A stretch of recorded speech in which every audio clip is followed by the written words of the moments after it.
ओम शांति। 12 अक्टूबर 2022 बाबा के आज के महावाक्य हैं।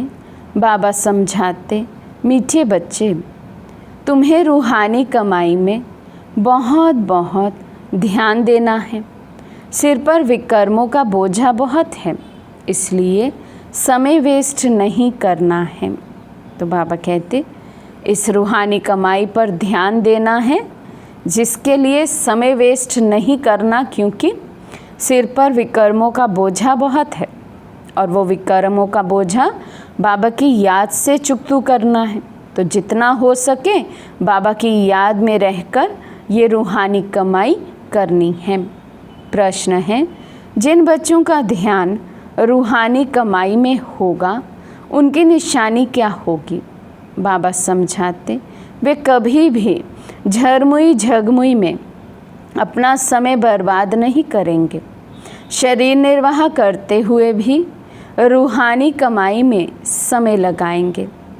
सुबह उठकर बहुत बहुत प्यार से बाप को याद करेंगे। याद से आत्मा उड़ती रहेगी। सेकंड पॉइंट, वे बाप समान रहम दिल बन अपने ऊपर और सर्व के ऊपर रहम करेंगे। सबको बाप का परिचय देंगे। तो बाबा कहते, जिन्हें अपनी रूहानी कमाई का ध्यान होगा वे अपना टाइम वेस्ट नहीं करेंगे इधर उधर की बातों में। अपने शरीर निर्वाह अर्थ कार्य करते, धंधाधोरी करते भी इस रूहानी कमाई का भी फुल अटेंशन रहेगा। बाबा की याद में रहेंगे। आत्मा को उड़ती कला का अनुभव होगा और सर्व पर रहम करते हुए बाप का परिचय कैसे दें, ये विचार मंथन करते रहेंगे।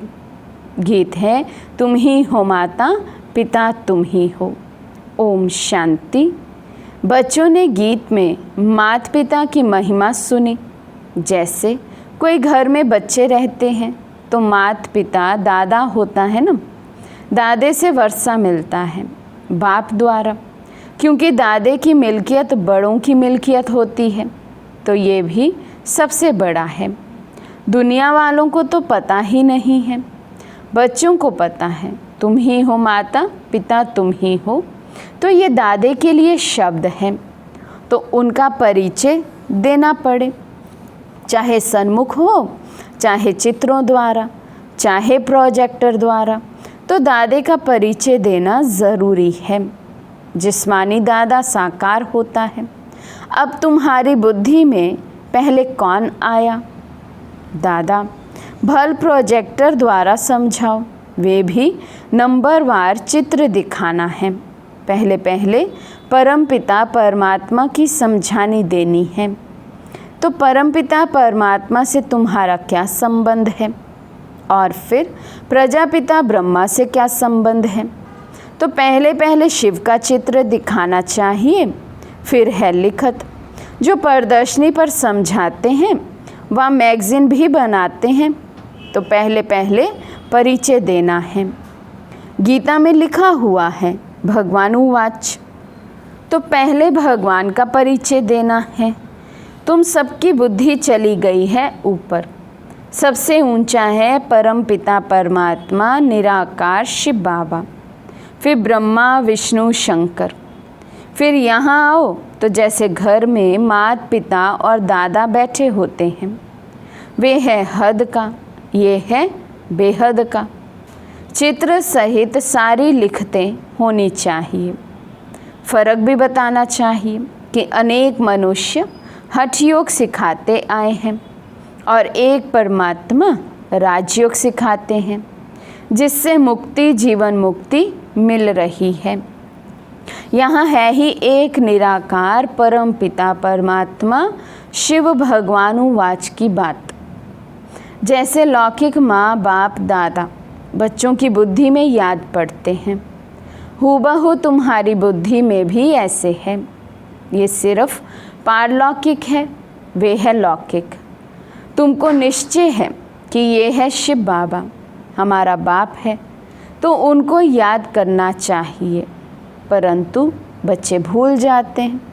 बाबा कहते निश्चय भी है, जानते भी हैं कि विकर्मों का इतना बोझा सिर पर है जो बाबा की याद से ही चुकतू करना है, फिर भी बाबा को वंडर लगता है बच्चे बाबा को ही भूल जाते हैं, टाइम बहुत वेस्ट करते हैं।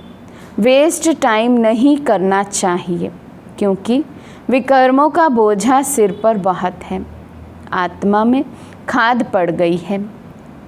तो लिखना चाहिए परमात्मा कौन है, परमात्मा के चित्र और श्री कृष्ण के चित्र पर घड़ी घड़ी समझाना चाहिए। स्वर्ग और नर्क के गोले बड़े अच्छे मशहूर हैं। नर्क के गोले पर लिख देना चाहिए कि यह है रावण राज्य, भ्रष्टाचारी दुनिया, और स्वर्ग के गोले पर लिखो कि यह है श्रेष्ठाचारी दुनिया। तो टाइम लिखना चाहिए, स्वर्ग इतना समय, नर्क इतना समय। देखो चढ़ती कला उतरती कला का भी चित्र है, क्योंकि उतरती कला में 5000 वर्ष और चढ़ती कला 1 सेकंड में, तो ये जंप हो गया। ये मुख्य बात समझाने की है। फिर है विराट रूप, जिसमें ब्राह्मण चोटी ईश्वरीय संप्रदाय है। ब्रह्मा मुख द्वारा रचा हुआ तुम्हारा ब्राह्मण कुल मशहूर है, सर्वोत्तम है। तो सबको समझाने के लिए ये चित्र बहुत ज़रूरी है। वैरायटी धर्मों का झाड़ है, वे भी अच्छा है। बच्चों को स्वदर्शन चक्रधारी बनना है, तो चक्र का भी ज्ञान देना है कि चक्र कैसे फिरता है। ब्रह्मा सरस्वती का हीरो हीरोइन का पाठ कैसे है। तो गोले का भी चित्र बड़ा होना चाहिए। बहुत में बहुत 1-1.5 घंटा प्रोजेक्टर दिखाना चाहिए, क्योंकि मनुष्य इन बातों में थक जाते हैं। स्टोरी कोई नहीं, ये तो ज्ञान की बात है।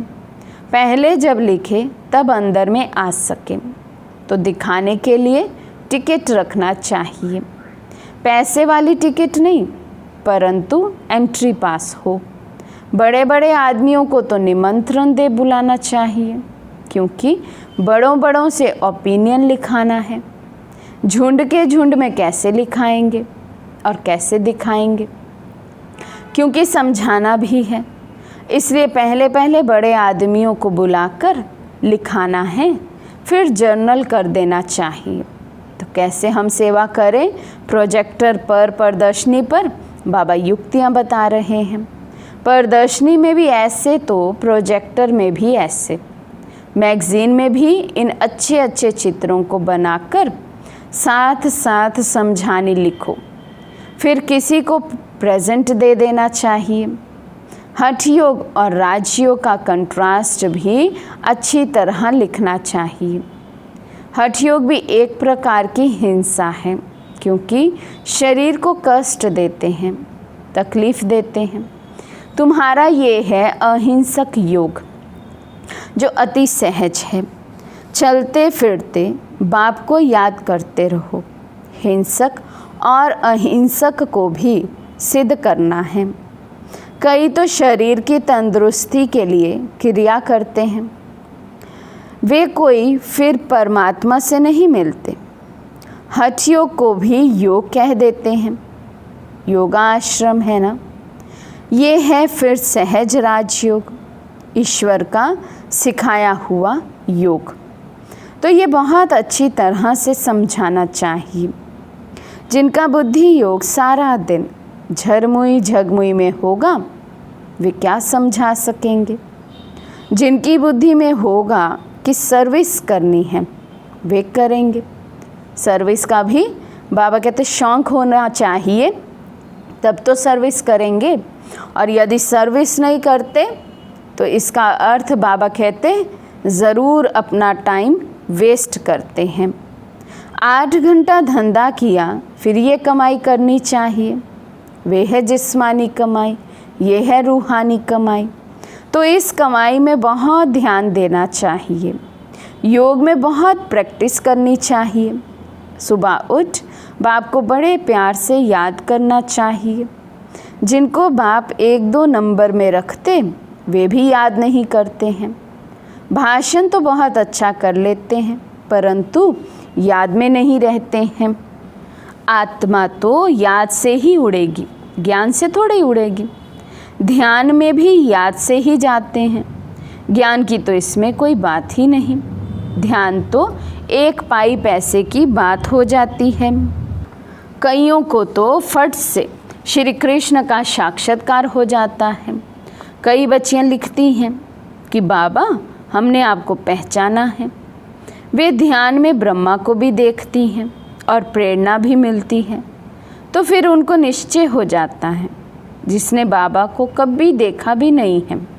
वे भी लिखती हैं, हम बाबा को बहुत याद करते हैं, हम आपसे वर्षा लेकर ही छोड़ेंगे। आप तो जानते हैं हम याद करते हैं। जब कहती है आप मात पिता हम बालक तेरे, तो शिव बाबा ही याद आता है। तो बांधेलियाँ बच्चियाँ बहुत याद करती हैं, उतना सामने वाले भी याद नहीं करते हैं।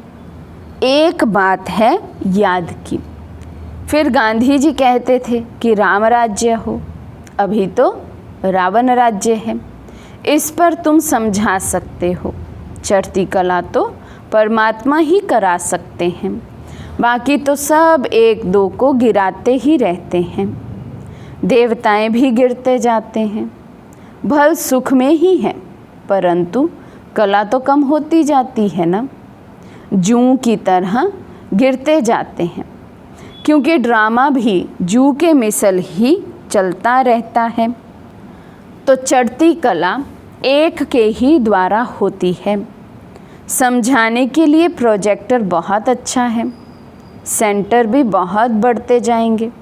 बाबा कहते हैं कि हर एक भाषा में स्लाइड्स बनाते जाओ, परंतु काम करने वाला ऐसा कोई है नहीं। बाबा युक्ति तो बता देते हैं, परंतु काम करने वाला चाहिए तो सर्विस बहुत बढ़ सकती है।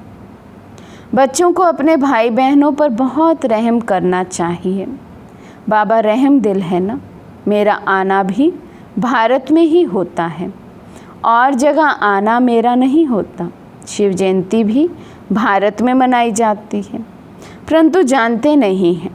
समझो क्राइस्ट की जयंती मनाते हैं तो उनके कर्तव्य को जानते हैं, परंतु शिव का कर्तव्य नहीं जानते। वही पतित पावन है। भारत बड़े ते बड़ा तीर्थ है। गीता में श्री कृष्ण का नाम डालने से इतने बड़े तीर्थ भारत की महिमा गुम हो गई है। देखो मोहम्मद गजनबी ने मंदिर लूटा था। अगर उनको ये मालूम होता कि ये हमारे बाबा का मंदिर है तो लूटते थोड़ी। अल्लाह के मंदिर को कौन लूटेगा, जिसने स्वर्ग की स्थापना की। अगर शिव बाबा को जाने तो कभी मंदिर को हाथ ना लगाए। भल वे शिव को माथा टेकते हैं, परंतु जान गए तो कभी ना लूटें।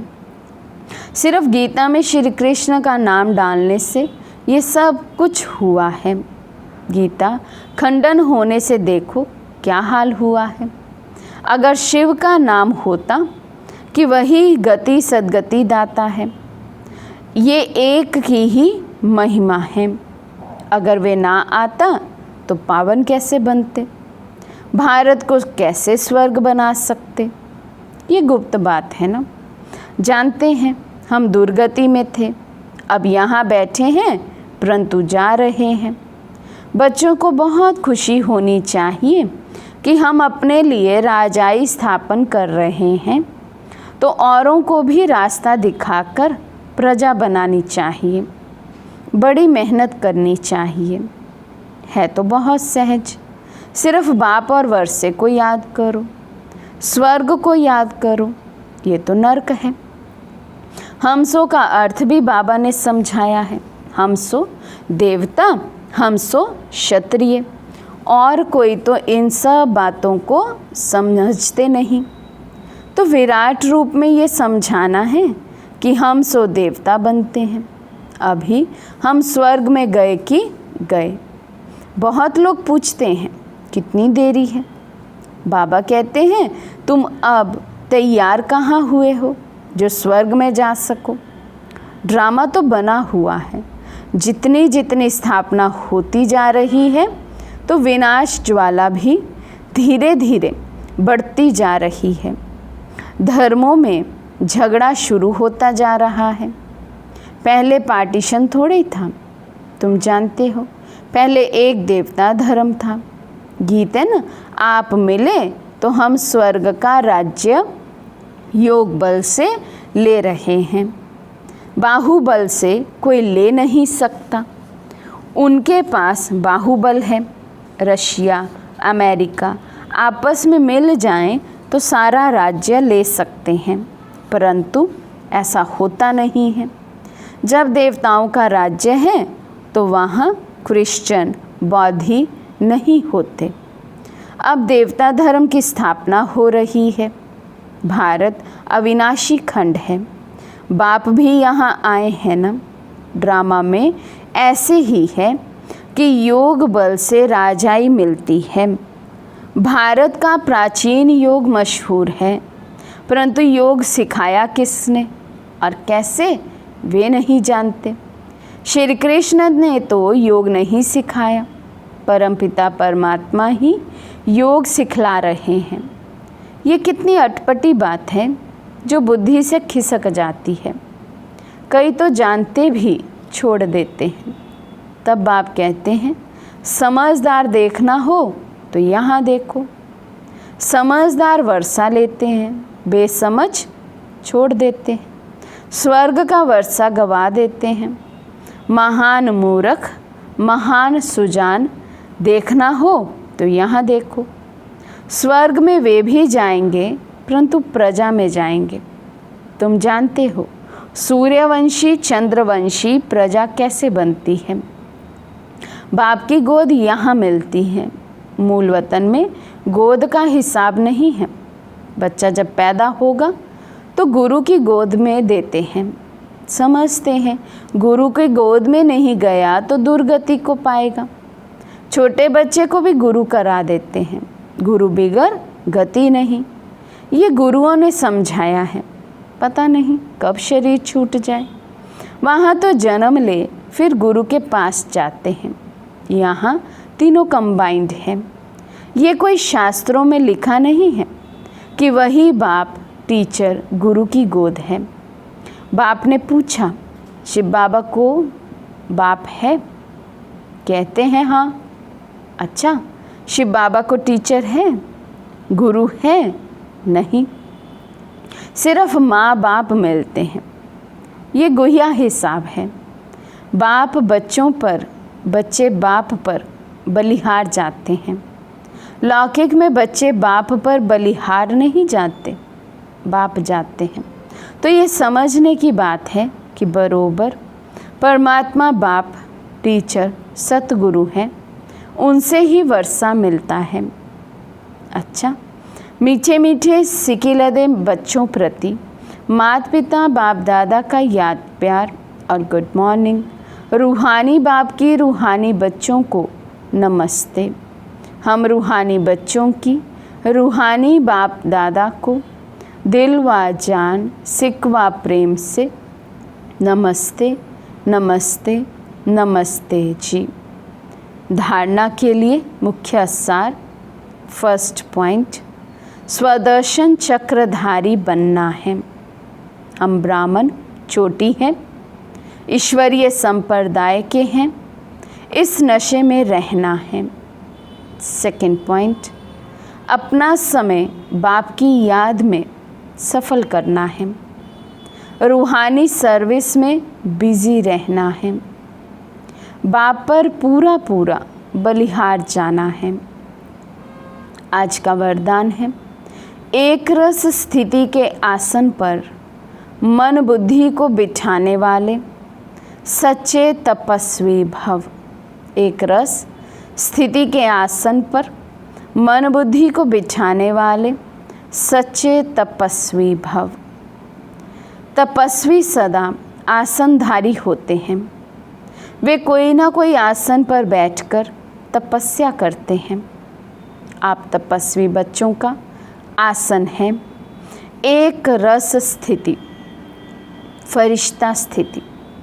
इन्हीं श्रेष्ठ स्थितियों के आसन पर स्थित होकर तपस्या करो। जैसे स्थूल आसन पर शरीर बैठता है, ऐसे श्रेष्ठ स्थिति के आसन पर मन बुद्धि को बिठा दो और जितना समय चाहो, जब चाहो, आसन पर बैठ जाओ। इस समय श्रेष्ठ स्थिति के आसन पर बैठने वालों को भविष्य में राज्य का सिंहासन प्राप्त होता है। स्लोगन है, दूसरे के विचारों को अपने विचारों से मिलाकर सर्व को सम्मान देना ही माननीय बनने का साधन है। दूसरे के विचारों को अपने विचारों से मिलाकर सर्व को सम्मान देना ही माननीय बनने का साधन है। अच्छा, ओम शांति।